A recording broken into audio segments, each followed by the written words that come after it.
तिकडे सांगलीमधल्या विटामधील प्रचार सभेसाठी उपमुख्यमंत्री एकनाथ शिंदे यांना चांगलीच धावाधाव करावी लागली आहे। प्रचाराची 10 वाजताची वेळ संपल्यानंतर एकनाथ शिंदे सभास्थळी दाखल झाले।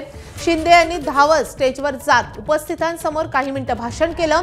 यावेळी एकनाथ शिंदे यांनी लाडकी बहीण योजना बंद होणार नाही असं आश्वासन पुन्हा एकदा दिलं। तसंच विटा नगर परिषद आणि आटपाडी नगरपंचायतवर भगवा फडकावा असं आवाहनही त्यांनी केले। दरम्यान वेळ संपल्यावर केलेल्या या भाषणावर निवडणूक आयोग आणि विरोधक काय भूमिका घेतात हे पाहणं महत्त्वाचं असेल।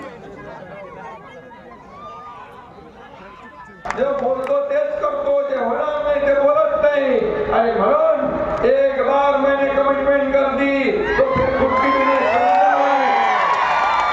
आणि म्हणून आपल्याला 2 तारखेला इतिहास घडवायचा आहे। तुम्हाला पाणी पाहिजे, तुम्हाला पाणी पाहिजे, तुम्हाला चांगले रस्ते पाहिजे, तुम्हाला दिवाबत्ती पाहिजे, तुम्हाला भुयारी गटर योजना पाहिजे, तुम्हाला मैदान पाहिजे मुलांना, तुम्हाला आरोग्य पाहिजे, तुम्हाला उद्यान पाहिजे, हे सगळं देणार काम नगर विकास खातं करेल आणि नगर विकास खातं तुमच्या एकनाथ शिंदे आहे।